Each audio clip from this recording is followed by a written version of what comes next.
Like, share, subscribe and click on the bell icon to never miss an update from Epic.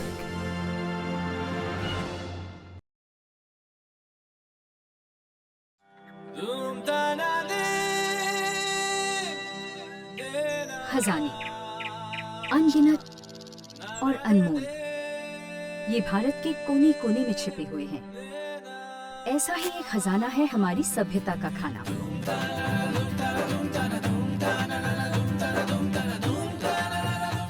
जो सदियों से लोगों को जोड़ता आया है और रंजिशों को मिटाते आया है। लेकिन खजानों की तरह ऐसे कई खानों की रेसिपीज है जो कहीं खो सी गई है।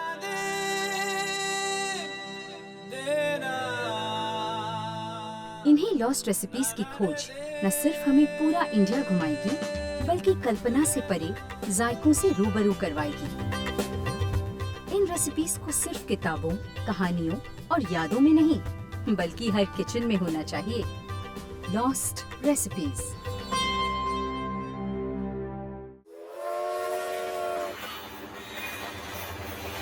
रेलगाड़ी की छुक छुक आवाज में बीते हुए कल की धुन सुनाई देती है। सच तो ये है कि देश के हर भाग को रेल की पटरियों ने जोड़कर उत्तर को दक्षिण तक और पूरब को पश्चिम तक पहुंचाया है। और आज हमारी लॉस्ट रेसिपीज की खोज में यही पटरियां हमें लाई हैं शिमला, एक खूबसूरत शहर जिसमें ब्रिटिश राज की झलक अब तक दिखती है।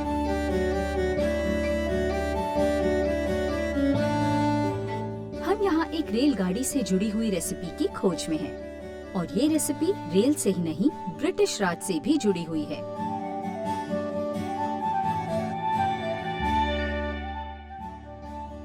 इस रेसिपी को समझने हम पहुंचे हैं क्लार्क्स होटल और यहाँ शेफ प्रवीण बनाएंगे एक अनोखी लॉस्ट रेसिपी।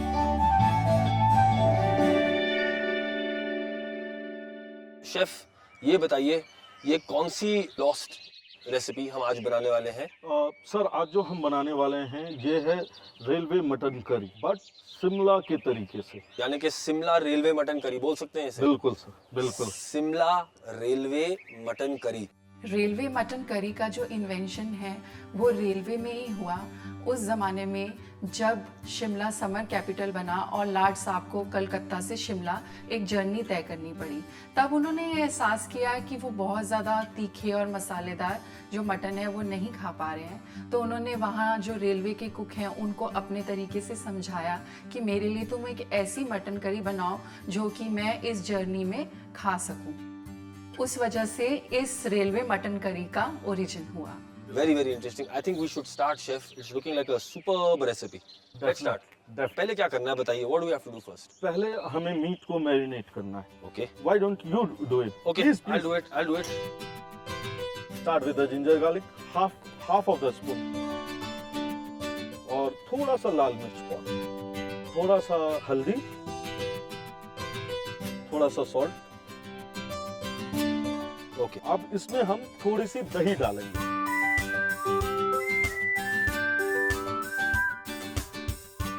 बस इतना काफी। अब इसको हम या तो हाथ से मिला सकते हैं या फिर हम चम्मच से भी मिला सकते हैं।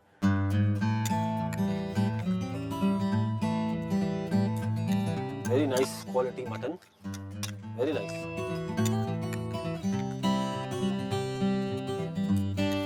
Is good?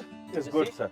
Okay. अब इसको हम थोड़ी देर के लिए मैरिनेट होने देंगे ताकि ये इसका जो फ्लेवर है थोड़ा वो फ्लेवर आ एब्जॉर्ब हो जाए। जाए। ठीक है, तो मटन हम मैरिनेट करने देते हैं शेफ, और इतने में हम लोग शुरू करेंगे इस बेहतरीन रेलवे मटन करी का मसाला। बिल्कुल सर, है ना? बिल्कुल। Let's start. ओके, मैं इसे रख देता हूँ पीछे। हम लोग सबसे पहले स्टार्ट करेंगे सरसों के तेल से। उसके बाद हम स्टार्ट कर रहे हैं सर, सबसे पहले थोड़ा सा जीरा डालेंगे और तेज पत्ता आप देख सकते हैं। राइट। 2 लौंग, ये हरी इलायची गई, ये बड़ी इलायची जिसको हम काली इलायची भी कहते हैं सर। थोड़ा सा ब्लैक पेपरकॉर्न, बिल्कुल थोड़ा सिनेमन, बढ़िया सी फ्रेग्रेंस भी आ रही है यहाँ पे। अब इसमें ग्रीन चिली डाल लेंगे। और ये देखिए अब ये हो गया है सर। अब इसमें हम प्याज डाल देंगे। लवली।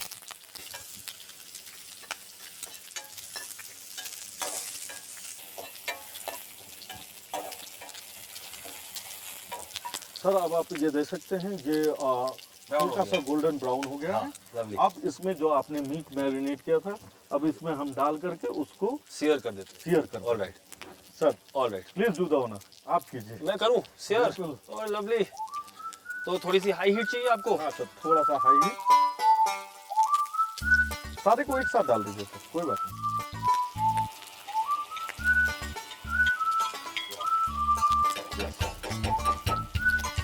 ये लीजिए। हाँ जी, thank you, thank you. Most welcome. बहुत से इंडियन अगर आप देखेंगे मीट को बनाने के तरीके में वो जी। क्या करते हैं, पहले मसाले बना लेते हैं, उसके बाद उसको चिकन को डालते हैं या लैम को डालते हैं। पर हमने इसमें पहले प्याज भुना और अब इसके बाद इसको हम सेयर कर रहे हैं। तो अभी आप देख सकते हैं सर, अच्छा ब्राउन हो गया। ये अच्छे से सील्ड हो गया है। लवली। ठीक है सर। या। अब हम इसमें बाकी चीजें डालना start. Alright, let's go sir. सबसे पहले सर हम हल्का सा इसमें अदरक लहसुन का पेस्ट।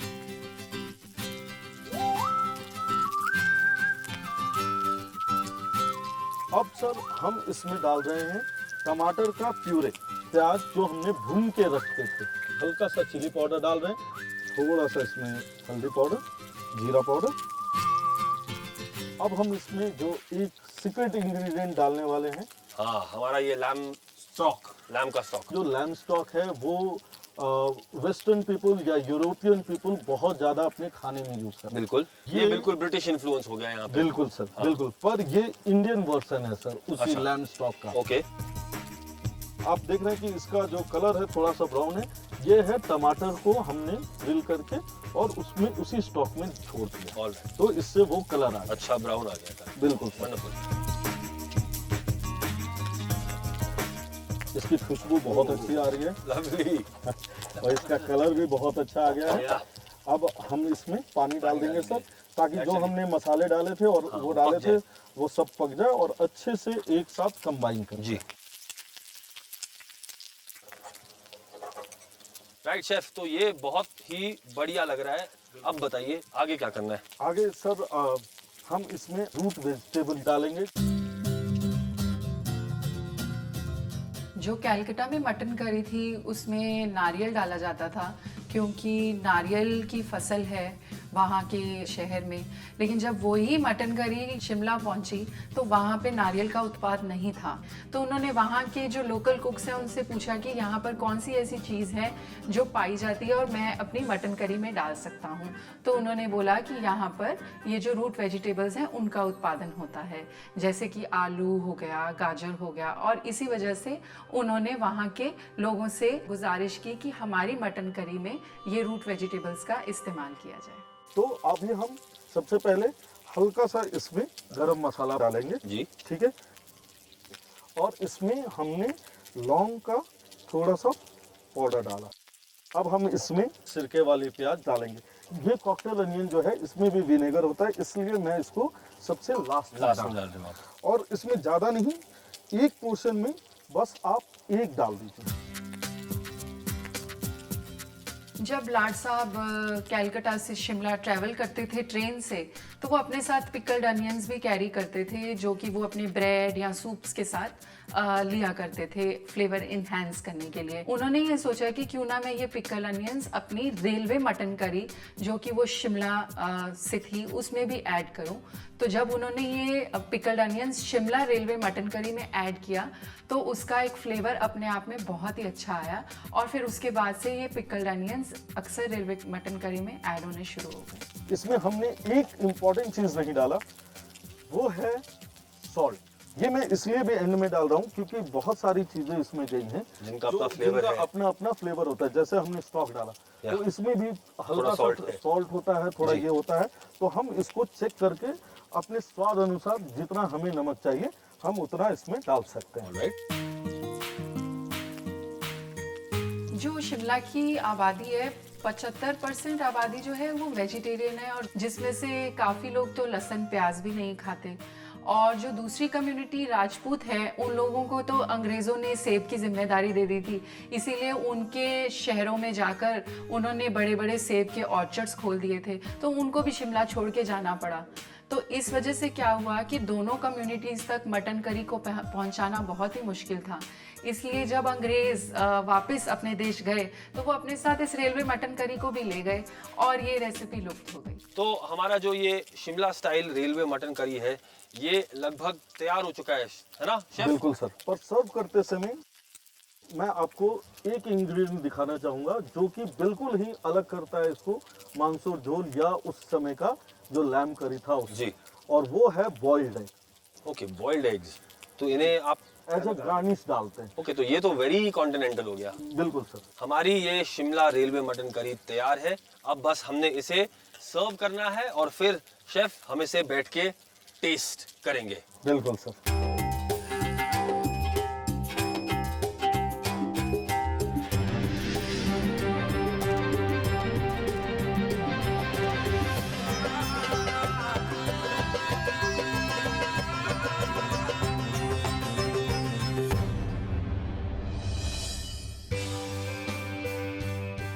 सो शेफ, सूरज ढलने वाला है और हमारे सामने हमारी ये Shimla railway mutton curry. I think we should try it out. Let's do this, let's do this sir.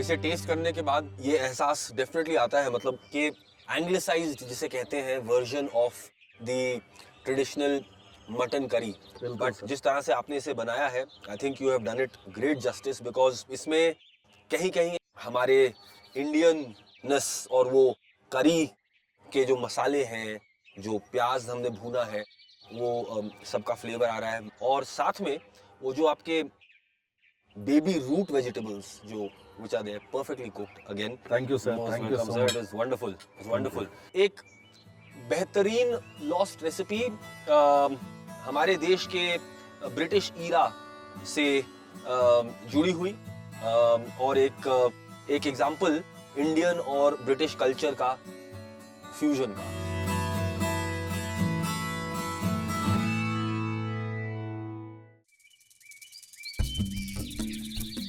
पहाड़ों के बीच बसा हुआ शिमला अंग्रेजों का पसंदीदा तो था ही, लेकिन साथ ही साथ यहाँ की सदियों पुरानी पहाड़ी संस्कृति भी काफी दिलचस्प है। और इन पहाड़ों में कई लॉस्ट रेसिपीज छुपी हुई मिलती हैं। और ऐसे ही एक रेसिपी की खोज में हम आए हैं रेखा जी के सुंदर घर, जो कि हिमाचली आर्किटेक्चर का चिन्ह है। और यहाँ उनकी छोटी सी रसोई में हम आज कल की परंपरा का चूल्हा जलाएंगे। तो रेखा जी, आप मेरे को ये बताइए कि आज हम क्या बना रहे हैं, कौन सी ये लॉस्ट रेसिपी है? आज हम खिचड़ी बना रहे हैं। तो खिचड़ी बन रही है, लेकिन नाम क्या बोलेंगे इसका? इसे हम खोबली वाली खिचड़ी कह सकते हैं। खोबले वाली खिचड़ी। खिचड़ी। ओके, तो ये खोबली क्या चीज है? मतलब खोबली का मतलब? पहाड़ी में खोबली मीन्स छोटा छोटा कुछ उबल रहा हो या इस तरह से। ओके, राउंड छोटे छोटे सी चीजें उबल रही हैं। उबल रही हैं वो खोबली। हाँ जी। ओके, बड़ा ही इंटरेस्टिंग सा नाम है। और मेरे ख्याल से खूब सारे हमारे पास में इंग्रेडिएंट्स मेरे सामने मुझे दिख रही हैं। तो क्यों ना हम देखें कि इसमें क्या क्या इंग्रेडिएंट्स जाती हैं रेखा जी? पहले तो सारे मसाले जाएंगे जी। और जो मेन इसकी है वो है इंग्रेडिएंट्स जो हैं वो है खोबली। तो खोबली डंपलिंग हो गई? जी। पहले ज़माने में जब औरतें रोटी बनाने के लिए आटा मलती थी, तो जो रात का आटा बच जाता था वो सुबह तक फर्मेंट हो जाता था। तो इसीलिए उसके डम्पलिंग्स बना के उसको एक अच्छे यूज़ में लाकर उसे खिचड़ी में डाला जाता था। और घरों में धूप नहीं निकलती थी, बर्फ़ पड़ती थी, बारिश होती थी, इसीलिए वड़ियाँ नहीं बनाई जा सकती थी। तो दादी नानियों को लगा कि ये एक ऐसा तरीका है जो कि खिचड़ी में जा सकता है। अब हम इसकी जो स्टफिंग है अंदर के लिए, हम उसके लिए एक्चुअली पहले हम उड़द की दाल लेते हैं, जी, उसको ओवरनाइट सोक करते हैं, राइट, उसको क्लीन करते हैं, इसका स्किन निकाल देते हैं, and then we grind it. उसको ग्राइंड करके जी, फिर जो हमें मिक्सचर मिलेगा it will be like this. Okay. तो दिस इज दी, जिसे बोलते हैं माश। हाँ माश, हाँ जी। ओके, तो फिर अब हम जब इसका मिक्सचर बनाएंगे फिलिंग के लिए, उसमें हम थोड़ा सा अनियन डालेंगे, कोरिएंडर फ्रेश डालेंगे, कोरिएंडर, जी, थोड़ा सा नमक डाल दिया, मिक्स इट, ऑलराइट। और फिर हम उसमें ये एनिमल फैट यूज करेंगे। एनिमल फैट, नाउ ये मैंने कहीं और आई थिंक हमने कभी भी नहीं देखा है, एनिमल फैट। पहले ज़माने में जो घर की औरतें थी वो सोचती थी कि हम कितना ज़्यादा पौष्टिक आहार अपने घर में अपने घर के लोगों को खिला सकते हैं, इसीलिए जो मटन का फैट है या चर्बी है उसको भी वो घर की औरतें सुखा कर रख देती थी और रोज़मर्रा में जो भी खाना बनता है उसमें मिलाया जाता है। तो किसने सोचा था कि मतलब पहाड़ी रेसिपीज में इन टाइप की इंग्रेडिएंट्स या ये टाइप की टेक्निक्स यूज होती हैं? मैंने तो कभी नहीं देखी, मतलब पहले ऐसे इंग्रेडिएंट्स। तो आई थिंक ये बहुत ही टेस्टी और बहुत ही बढ़िया रेसिपी बनने वाली है। So I think we should start the process, but सबसे पहले हमने आग जलानी है ना? हाँ जी।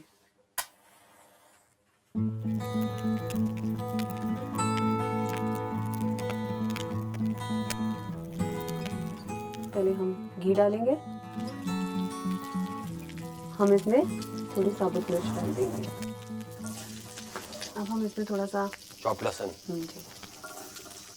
बहुत ही बढ़िया खुशबू। अब हम इसमें ओके, थोड़े से गरम मसाले, जी। अब हम इसमें थोड़ा सा जीरा डाल रहे हैं। वाह। अब हम इसमें थोड़ा सा साबुत धनिया डालते हैं। ये भी टिपिकली पहाड़ी है। इसको तरीका, थोड़ा सा हाथ क्रश से करके। क्रश करके हम इसमें डाल देंगे। लवली, अच्छा सा मतलब गोल्डन रंग आ गया आपके लहसुन पे भी। लहसुन पे भी। अब हम इसमें ब्यूटीफुल, अनियन डाल देंगे। जी। तो अब हम इसमें हल्का सा थोड़ी सी- गोल्डन हाँ जी। रंग आ गया इसमें। तो अब हम इसमें थोड़ी सी मिर्च डाल देते हैं, जी, थोड़ी हल्दी। Alright, perfect. अब हम इसमें टमाटर मिला देते हैं। ओके, ओहो, बहुत बढ़िया खुशबू, लवली। थोड़ा सा ये टमाटर हमारा गल जाए, हाँ जी, तो इसलिए हम थोड़ा सा इसमें पानी डाल मिला देंगे। लेते हैं। तो रेखा जी, ये मतलब पहाड़ी तड़का हुआ बिल्कुल, जी, मतलब पहाड़ी जी, मसाला जी, है ना? जी, जी। तो अगर किसी को ऑथेंटिक और ट्रेडिशनल पहाड़ी मसाला सीखना है तो आई थिंक ये एक बहुत बढ़िया जी है ना इलस्ट्रेशन होगी उस चीज की। जी। अब हम इसको थोड़ा सा ढक देंगे, कवर करके रख ऑलराइट। देते हैं। हमारा ये जो खिचड़ी का जो मसाला है या जो तड़का है वो अब थोड़ी देर के लिए पकेगा और तब तक हम राइस राइस कर लेते थोड़ा हैं। सा इसको पानी में डाल हाँ के जी, सोक कर देना है सोक हल्का कर सा। लेते हैं जी। जी,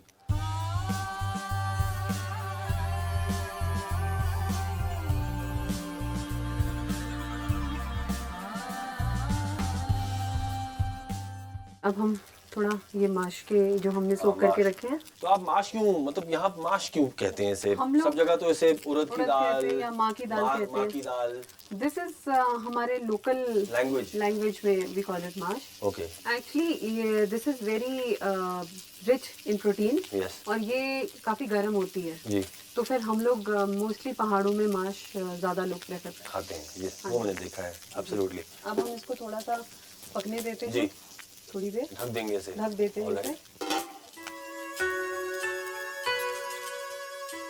हिमाचली खाना बहुत ही सादगी से भरा हुआ है। ज़्यादातर वहाँ के लोग जो हैं वो एक वन पॉट मील बनाना प्रेफर करते हैं क्योंकि बर्फ़ों के टाइम में घरों से बाहर नहीं निकला जाता। वहाँ का मौसम ही ऐसा है कि हमारे पास जो भी हो हमें उसी में ही वो खाना बनाना पड़ता है। शिमला के कुछ पॉपुलर डिशेस हैं सिड्डू, बबरू, मानी, मदरा और चा मीट, और ये आपको वहाँ के कुछ लोगों के घरों में आज भी देखने को मिलेंगे।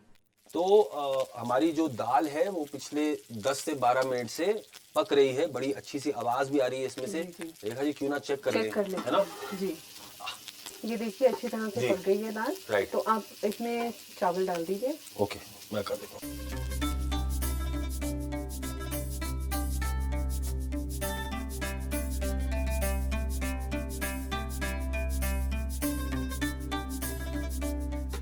अच्छी तरह से कोट कर दिया आपने, जी। है ना? जी, अब हम इसमें थोड़ा सा पानी डाल देते हैं। जी। हम नमक डाल देते हैं। अब क्या करना है? अब हम डम्पलिंग्स बना लेते अब हैं। इसके डम्पलिंग बनाएंगे। हाँ जी, तो सबसे पहले हाँ जी। हम लोग ये माश लेंगे, इसमें हम थोड़ा सा अनियन मिला लेंगे और थोड़ी सी मिर्च, जी। थोड़ी सी हल्दी, यस। थोड़ा सा घी। थोड़ा सा सॉल्ट, जी। और अब हम इसमें थोड़ा सा हरा धनिया डाल देंगे। अब हम ये मिक्स कर लेंगे। ये बहुत बढ़िया सा मिक्स हो गया। ये मिक्सचर बन अच्छा चुका है। मिक्सचर। तो अब वक्त है खोबली बनाने का। जी जी जी। ऑलराइट। थोड़ा सा हम हाथ पे घी लगाएंगे। राइट।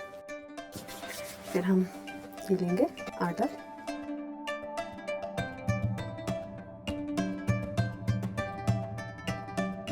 अब हम इसमें थोड़ा सा मिक्सचर मिक्स करेंगे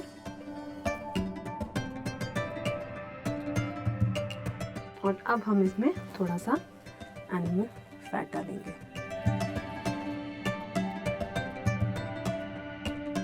वाह, तो बेसिकली ये जो फैट है, जैसे ये पकेगा अंदर से ये फैट ये मेल्ट होगा और पूरी चीज को फ्लेवर, मॉइस्चर, लवली। अब ये हमारी खोबली तैयार है। परफेक्ट। अब हम डाल देना इसमें डाल देंगे जी। ऑलराइट।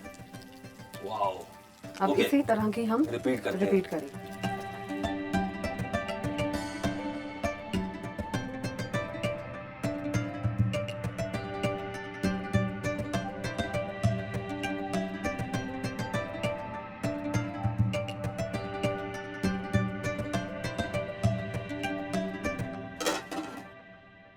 कितना टाइम आपको लगता है ये रफली 15 मिनट 15 to 20 मिनट। ऑलराइट। 15 से 20 मिनट हमारी खिचड़ी पकेगी और फिर हम उसे बैठ के टेस्ट करेंगे। जी। खोबली की खिचड़ी। जी। Lovely recipe. पहले ज़माने में जो भी रात का आटा बचता था वो सुबह तक फर्मेंट हो जाता था, लेकिन अब क्या हुआ है कि टाइम बदल चुका है और औरतें भी बाहर चली गई हैं नौकरी के लिए और फ्रिज घरों में आ चुके हैं, तो आटा भी फर्मेंट नहीं होता और इसीलिए लोग घरों में खिचड़ी में खोपली नहीं डालते। दूसरा ये भी है कि जो चर्बी है या जो फैट है मटन का, वो सुखा के और उसको खोपली में डालना, वो अपने आप में एक बहुत ज़्यादा न्यूट्रिशन है, अपने आप में बहुत ज़्यादा एक हार्ड वर्क है, तो वो भी आजकल के ज़माने में किसी के पास टाइम नहीं रहा करने के लिए, इसीलिए वो धीरे धीरे लुप्त हो गया।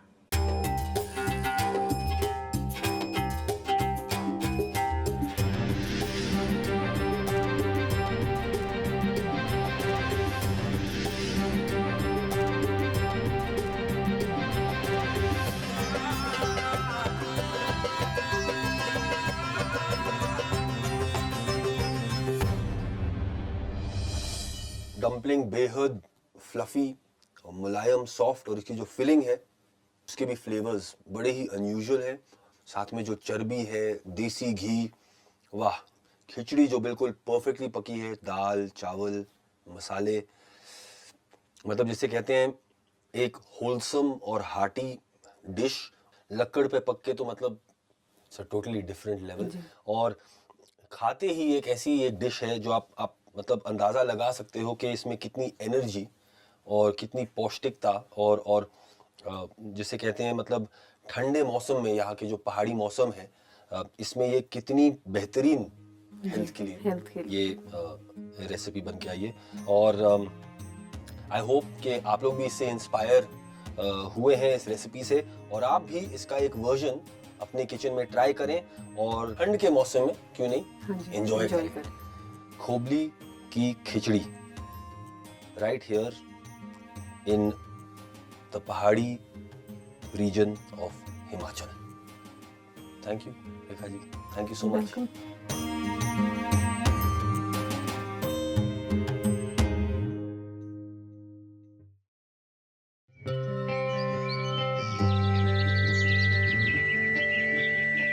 जैसे जैसे हमारा लॉस्ट रेसिपीज का सफर आगे बढ़ता है, हम अपनी यादों के पिटारे में कुछ और पल समेट लेते हैं। शिमला में हर मोड़ पे हमें मिला कुछ खास। और इस शहर का सफर जरूर खत्म हो गया हो, लेकिन यहाँ का ट्रेडिशन और खाना हमेशा रहेगा हमारे साथ, हमारी यादों में।